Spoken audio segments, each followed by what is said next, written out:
La compañera Ana Laura me mandó un mensajito que hoy no se iba a poder conectar a la clase, así que no sé si se va a conectar alguien más. Perfecto. Esperamos un minuto y comienzo. Bueno.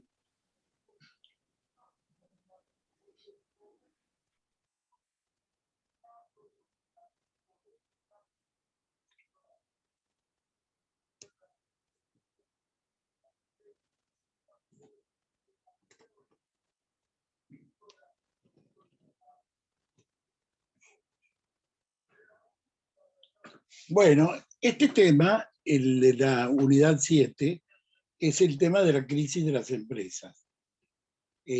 Los alumnos de la carrera de abogacía ven este fenómeno, lo analizan en dos asignaturas, básicamente en sociedades y en derecho concursal.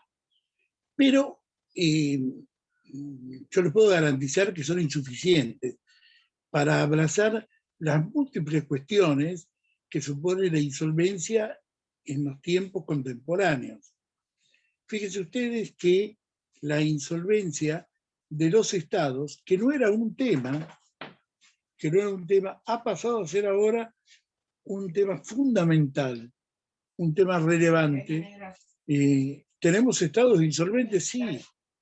Ahí me comentaba una pariente dinamarquesa, danesa, que las cosas en su economía están complicadas porque el país está en default.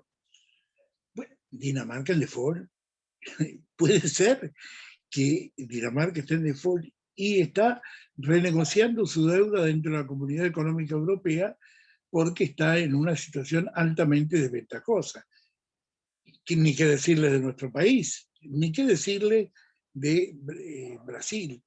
Más aún, hay un querido colega, Darío Tropiano, profesor de Derecho Económico y Política Económica en la Universidad del Comahue, que dice que hay un verdadero cisne negro y que cuando ese cisne negro abre las alas y empieza a volar, la economía mundial va a entrar en una grave crisis, porque el que está en esta situación altamente comprometida es nada más y nada menos que los Estados Unidos de Norteamérica. Es decir, si Estados Unidos, los acreedores actuales le pidieran que pagaran sus obligaciones vencidas o a vencer, el resultado sería el default. Concretamente, es tanta la deuda que tiene con países como China, que si, reitero, estos países se pusieran exigentes, también estaría en default los Estados Unidos, lo cual constituye un verdadero cisne negro en la historia de nuestra economía. Bien, el tema es que antes eran las empresas, y cuando hablamos de empresas, se tomaba la noción de sociedades anónimas abiertas o alguna otra de esas denominaciones. Pero hoy, reitero, entran en situación de insolvencia también los estados. No me refiero solo a las empresas públicas. El tema de la insolvencia de las empresas públicas ya fue considerado, ya fue estudiado, allá por el año 1992, con motivo de varios precedentes de la jurisprudencia norteamericana. Uno es el caso del Banco de Nicaragua.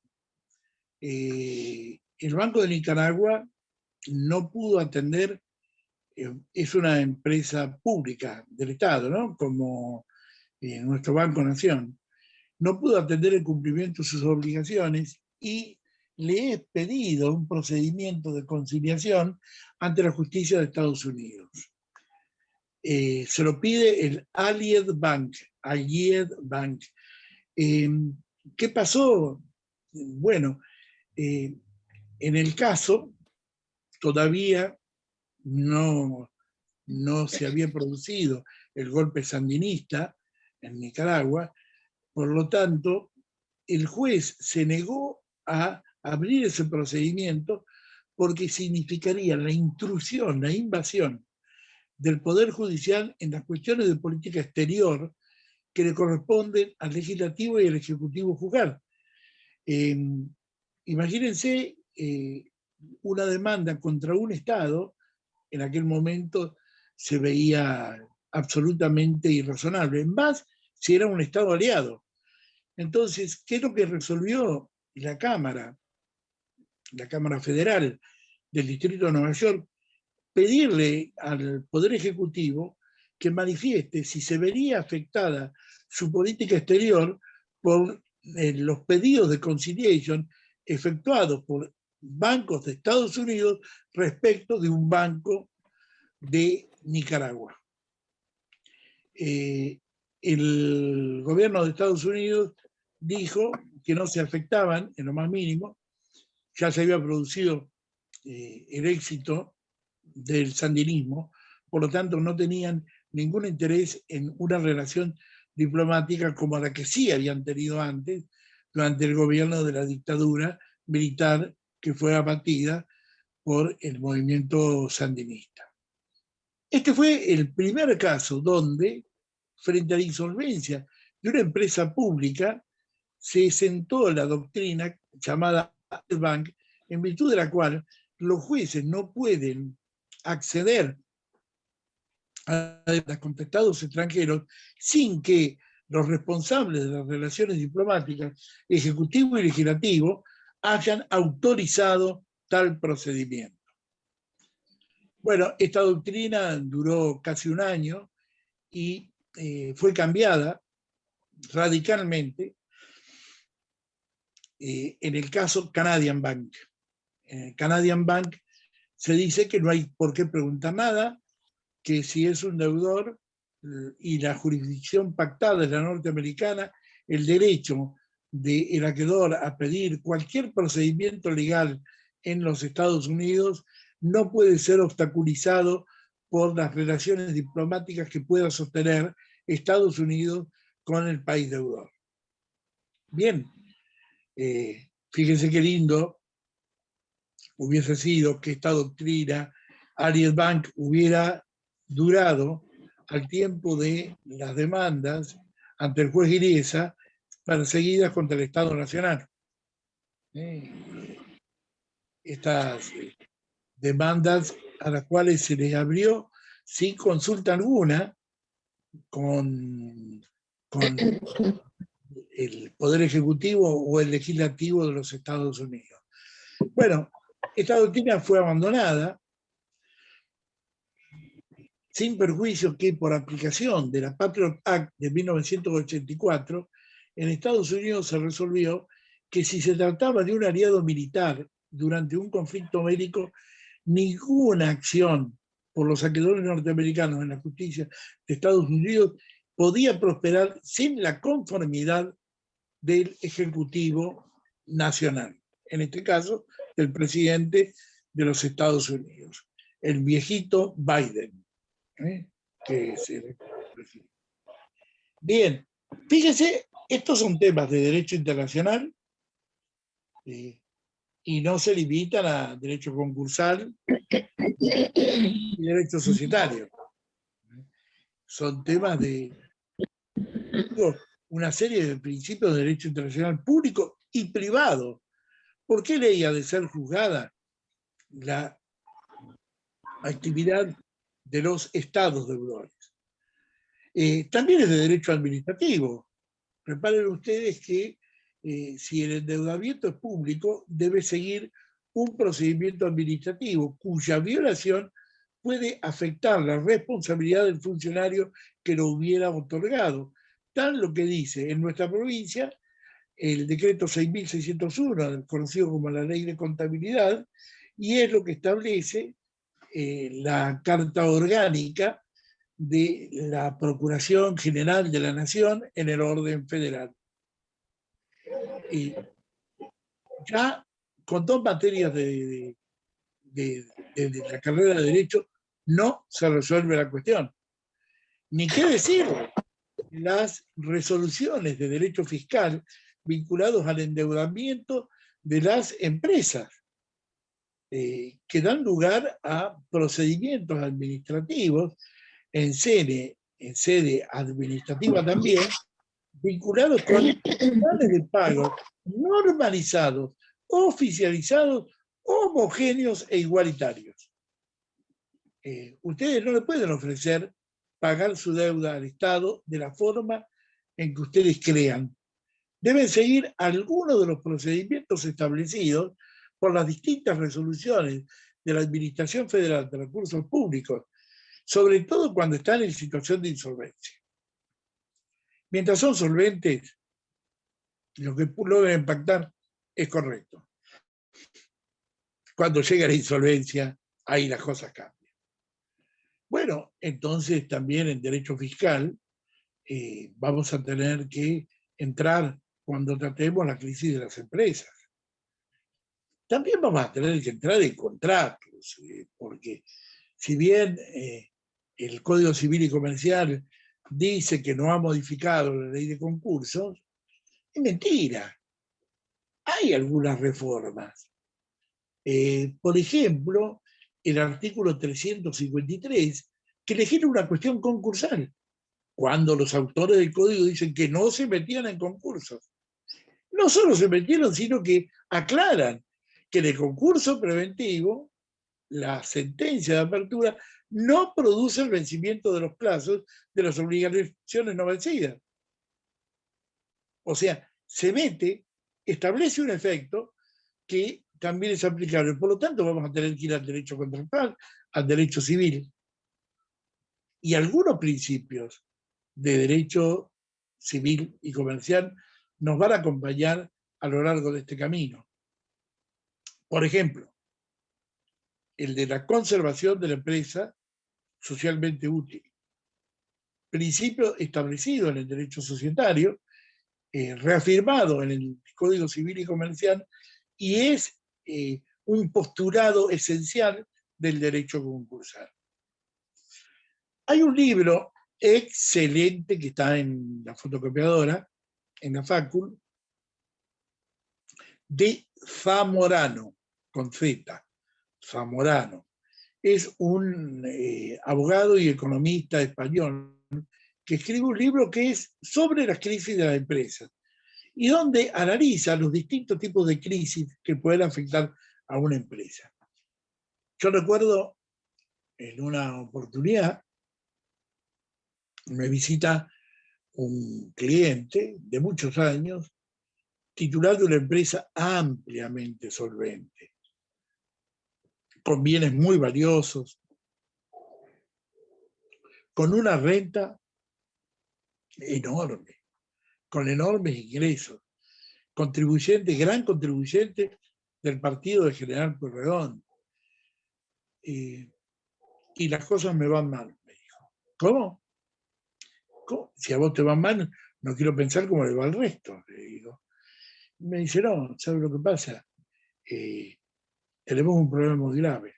¿Y cuál es el problema grave? Que me divorcié. ¿Y cuál es el problema? ¿Estará más libre, más feliz? No. Mi señora es propietaria del 50% de las acciones. Y hace 2 años que no me aprueba la cuenta de resultados y los balances. Mi quit ha quedado negativizado porque no puedo presentar balances aprobados. Estoy en crisis. Me fundo, doctor, me fundo. Bueno, le digo, sí, pero va a tener que ir a un abogado especialista en familia. No venga a mí, porque yo le voy a decir, su empresa está perfecta, gana lo que tiene que ganar, sus problemas son pasionales, son problemas familiares, respecto a los cuales en ese entonces yo no sabía cómo intervenir, ahora que me recibí de mediador en conflictos familiares, ahora tengo algunas herramientas que en aquel momento no tenía. Fíjese, ¿qué fue lo que le condicionó el futuro de la empresa y la puso en crisis? que la esposa descubrió que le metía los cuernos.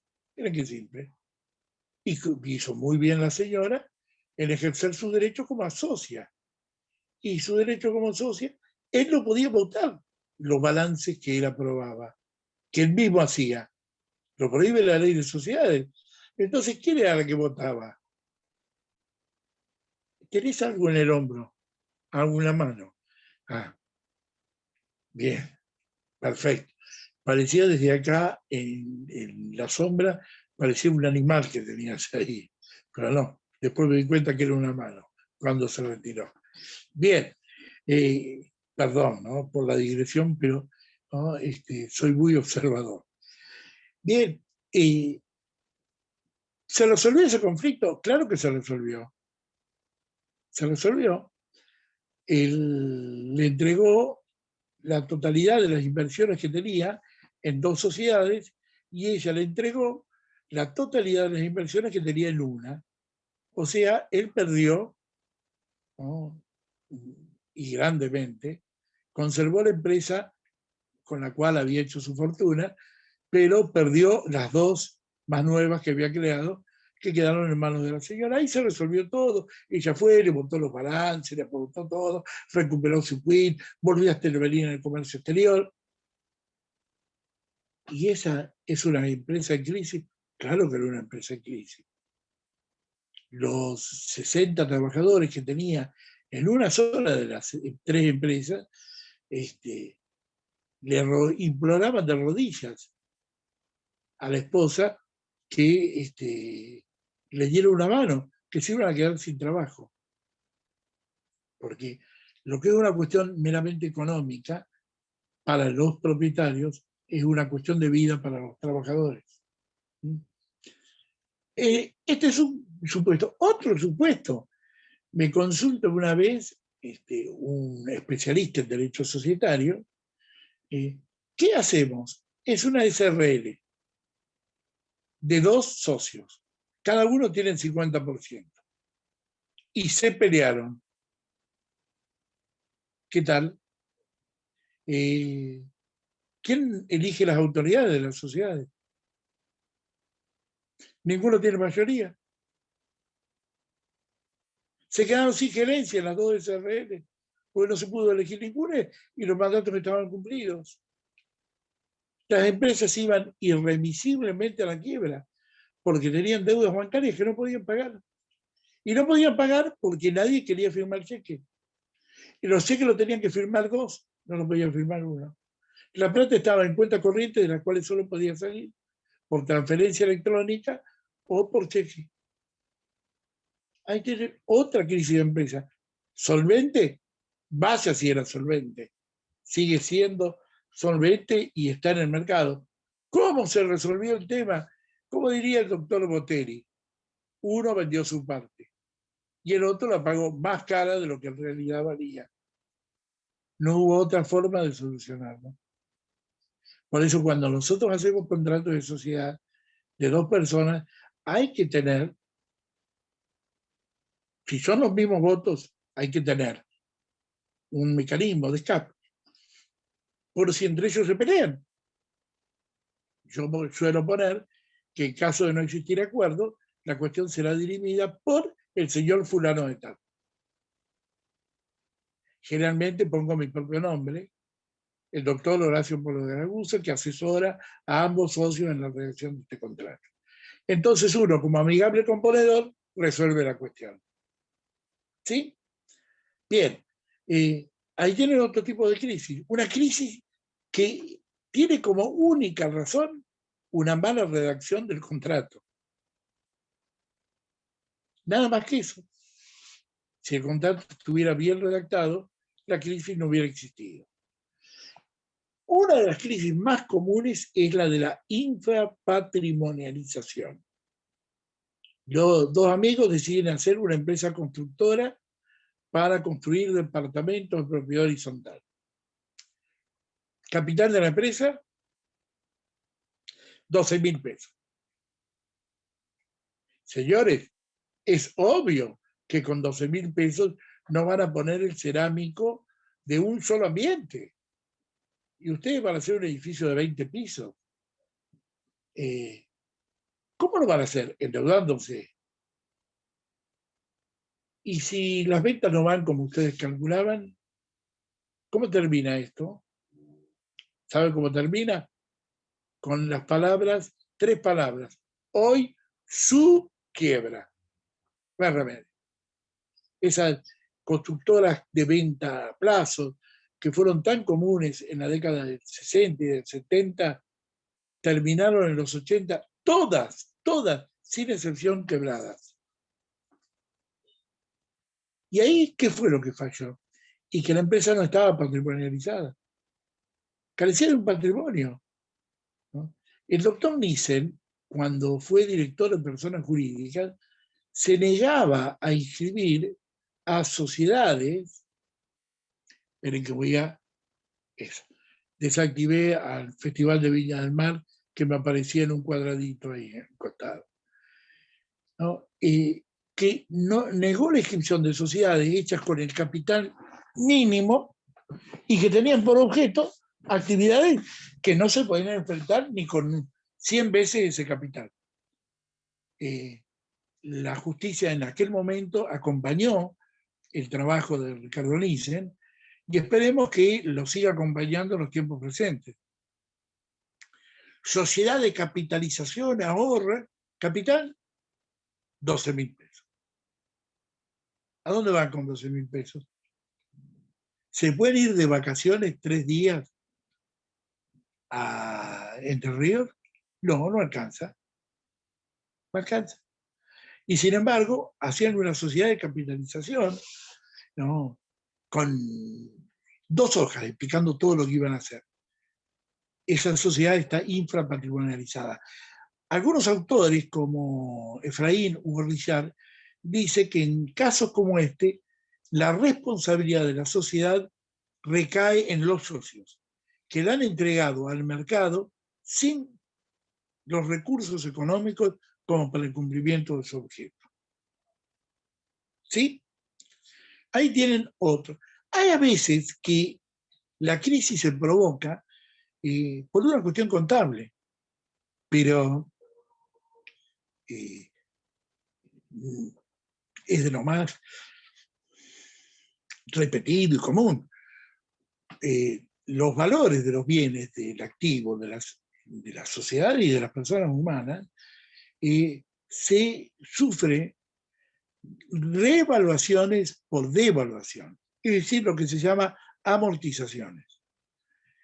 Yo alquilé el auto en $10.000. Después de 3 años crucé. ¿Vale $10.000? No, no vale $10.000. Valdrá 3.500, 4.000. Si lo he cuidado bien, si no vale menos. Ahora, si yo no lo compré en dólares, lo compré en pesos. Lo pagué $1.000.000. Crucé 2 años. ¿Cuánto vale? $1.000.000. Porque con la inflación que hay, ese auto usado va a valer lo mismo que salía 3 años antes, un 0 kilómetro. ¿Se entiende? En esos casos, yo hago todas las devaluaciones y lo que se llama amortización, los bienes, los automóviles se amortizan, o sea, tienen que llegar a valor 0 contable en 5 años.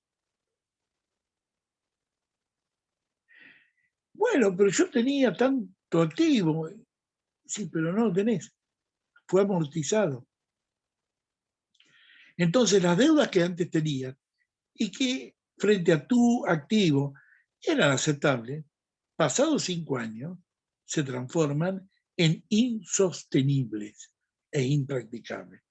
Eso que algunos autores llaman crisis contable, en realidad es una crisis inflacionaria que afecta los valores de los bienes y que hace que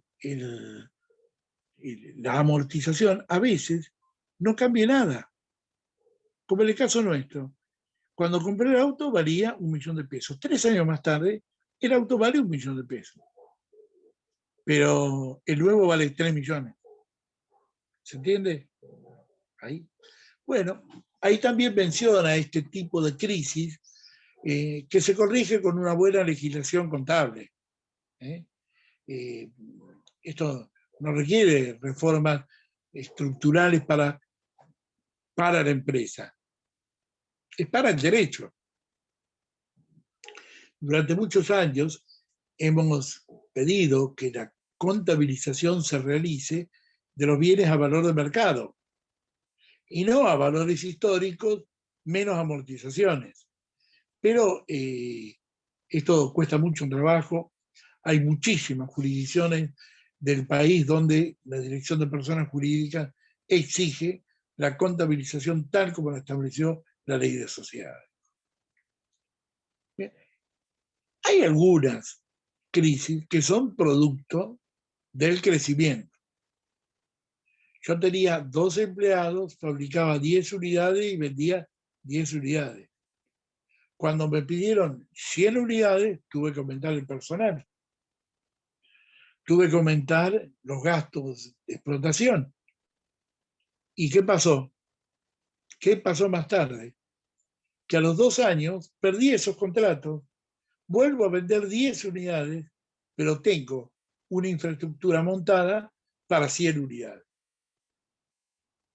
Esto es una de las causas más comunes de la insolvencia en nuestro país. Alguien dice, hay una milonga de José Larralde que dice que el crecimiento rápido no es bueno, que el mejor crecimiento es el lento, porque es seguro. Bueno, hay muchos empresarios en la Argentina que dicen, no, ahora voy a vender 3 millones de pulóveres. ¿Cómo se dice eso hoy? Hoy su quiebra. ¿Por qué? Llegaron los chinos vendiéndote los pulóveres a 15 centavos de dólar. ¿Ustedes consiguen pulóveres a 15 centavos de dólar en la Argentina? Bueno, ese es el precio que se los importa. A ese precio se nos importa.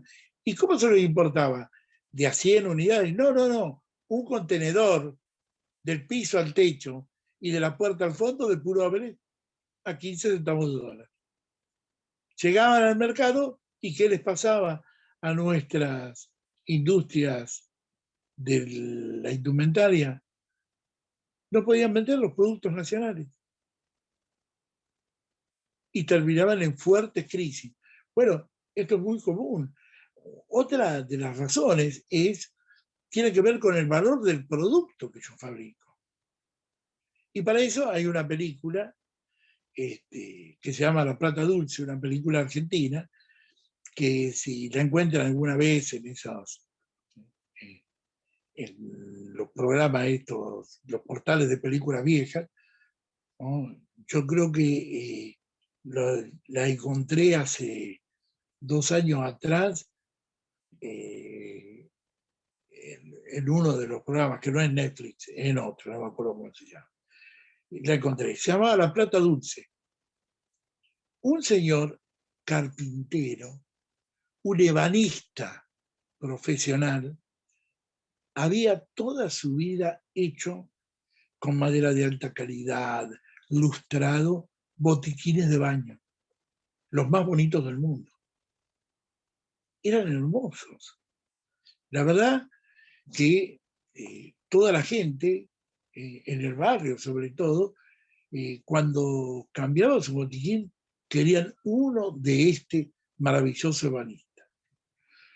Bien, llegó la libertad de mercado y llegaban unos botiquines espantosos, ¿vieron esos que hay de plástico blando, que se arquean, se pancean, que lo único que queda rígido es la parte donde está el espejo pegado, ¿no? Porque es lo único en el que no cede el plástico. Bueno, ¿y cuánto se vendía? 1/10 parte de lo que salía uno de los que hacía nuestro ebanista. ¿Saben lo que le pasó al ebanista? Se suicidó. Porque él no estaba dispuesto a resignar la calidad de su producto. Entonces él decía, usted me dice que tiene mi botiquín desde hace 40 años. Bueno, ¿y los nuevos? Bueno, lo nuevo, cuando se pone viejo, lo tiro y pongo uno nuevo. Si total cuestan chirolas. Vean la película La Plata Dulce y van a tener Pero, ahí, profe, ¿sí? ahí no hay un problema en la legislación interna, porque, o sea, si no le cobran impuesto a los productos que vienen de afuera, claro, va a haber una competencia desleal con los productos nacionales. Sí, eso se llama dumping. Nuestro país tiene una muy buena legislación antidumping, pero aclaremos que es fácilmente burlada, muy fácilmente burlada. ¿Se acuerdan del caso de la aduana paralela? No, no se pueden acordar, porque ninguno de ustedes, año 1994, ¿habían nacido? ¿Alguien había nacido en Yo nací 1994? en el 91, así que no creo que me acuerde. Era muy chiquita. Existía lo que se llamaba la aduana paralela. Entraban los containers que decían herramientas para trabajo rural. Y cuando lo abrían, eran todos pulóveres chinos. Todos botiquines que venían de Malasia. Fue un desastre el daño que hicieron a la economía nacional. Y además con precios subsidiados por los países de origen. Es decir, China le pagaba 30 centavos de dólar por cada pullover para que ellos lo pudieran vender a 15 centavos de dólar en nuestro país. Esto fue un dumping severísimo que sufrió nuestro país y perjudicó notablemente a la economía nacional. Notablemente. Hizo un desastre en nuestra pequeña y mediana industria. Imagínense, yo le menciono el pullover porque el pullover es algo tan nuestro, tan de Mar del Plata, ciudad en la cual siempre hace frío, aún en pleno verano. Por lo menos yo lo siento frío, la ciudad más fresca del planeta. Eh, no, acá no puedes salir nunca sin un pullover. Tenés que tener un pullover en el auto, porque de pronto cambió el viento y te morís de frío. Bueno, en mi ciudad natal eso no pasa. Eso no pasa. Si es pinta Doctor, lindo, sigue. ¿Sí? doctor, esa fue la época de los negocios de todo por 2 pesos. ¿Se acuerda que aparecían esos negocios? Exactamente, Esa época, exactamente. ¿no? Claro, Que venían venían todos los los productos chinos que eran regalados. chinos de Tailandia, Claro. de los tigres de la SEAT, Se conseguía de cualquier cosa Asia. por 2 pesos.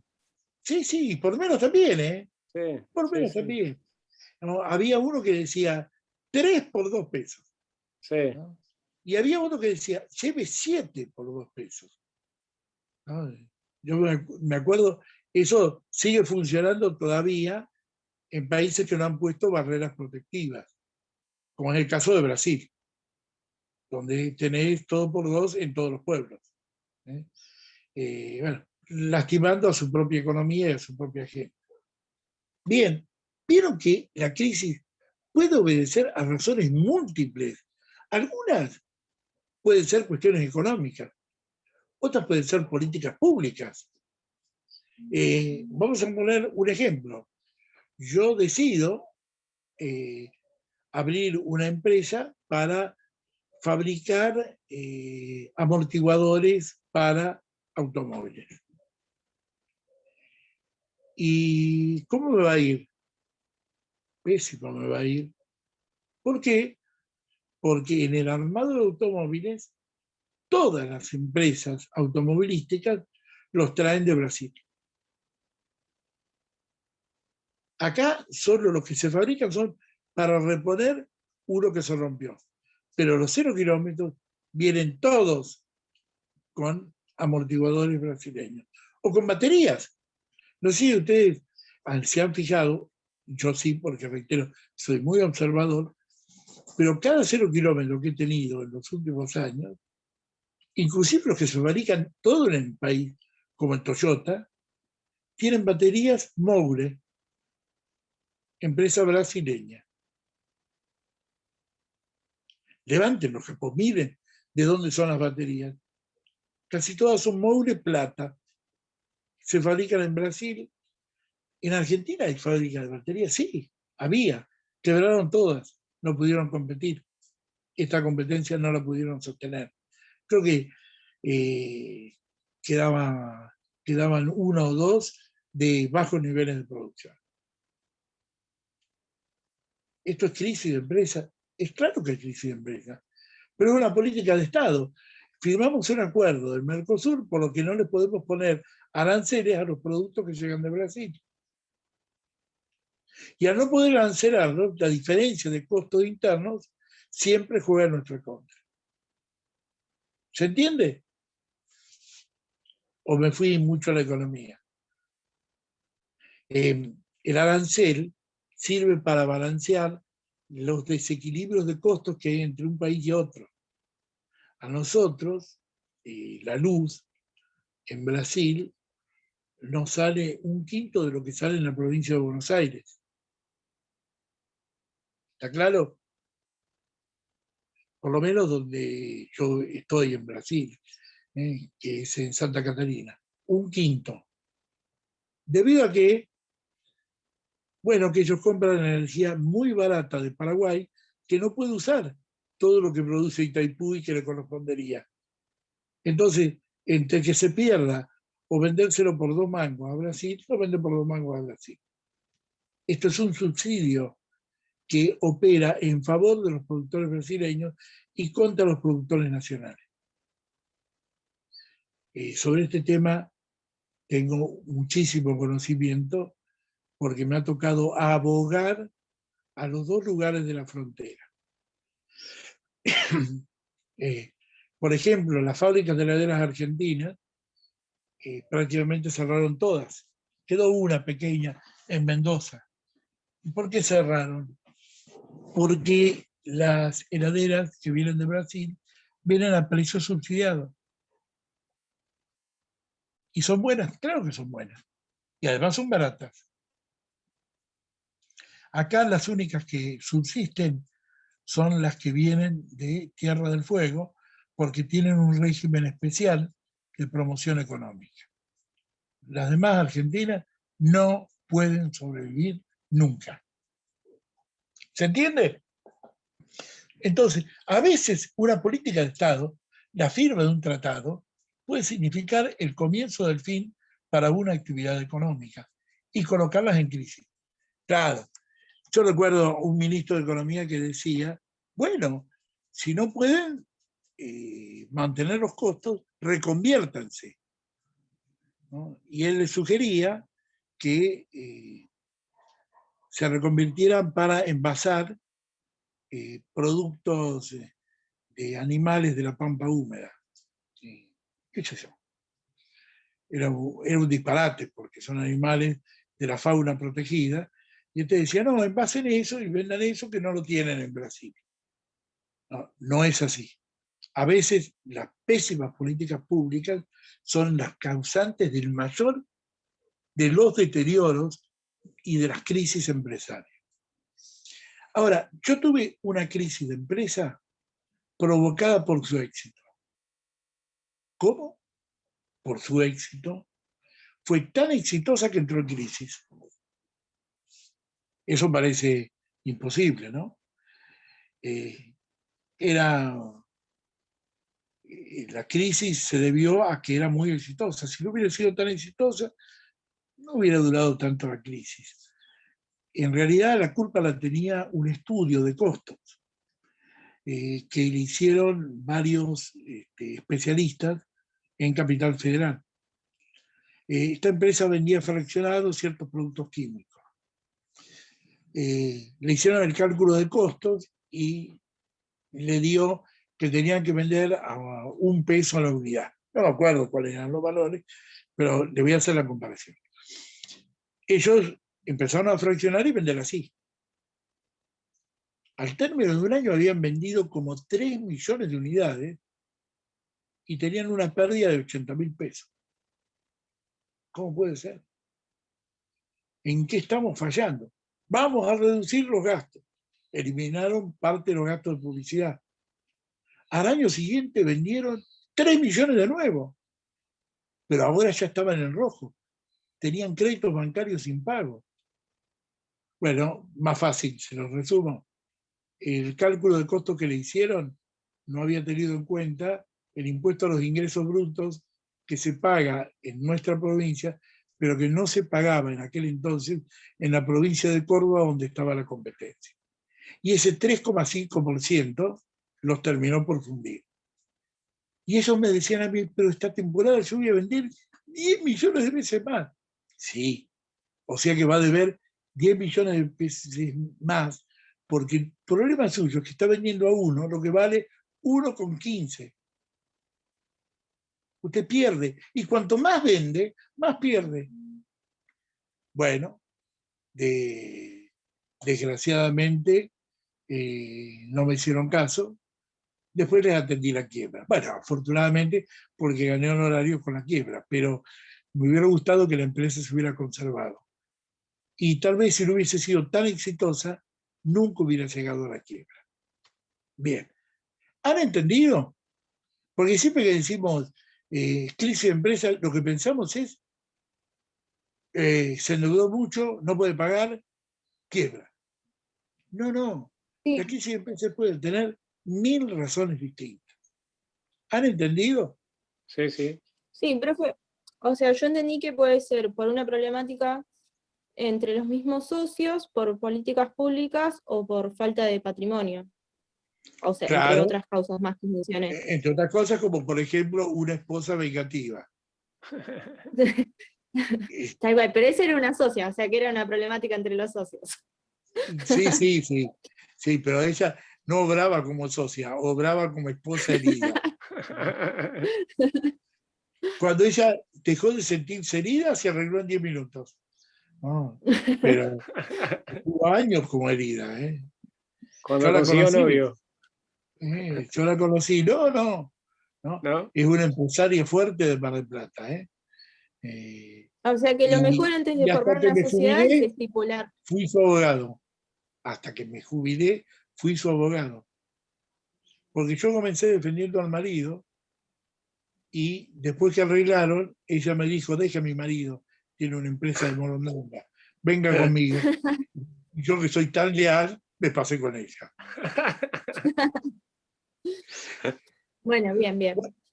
Bueno, si lo han entendido, estudien mucho, lean el librito de Zamorano, es muy ilustrativo, está fotocopiado en impresiones ahí en la facultad, es un Sí, libro creo que español. hay una parte subida al campus. Bien, Sí, úsenlo, es extraordinario el gallego este, extraordinario, a mí me gusta mucho. sí, eh, lo he usado siempre ese texto, porque es un visionario. Cuando él escribía esto, en la década del 80, muchas de las insolvencias que él decía no existían. Él las planteaba sí, como sí, casos hipotéticos, pero fue un verdadero adelantado. Así que sí. bueno, me encantó haberles dado las clases, esta vez desde el celular, tengo la mano acalambrada, teniendo el celular.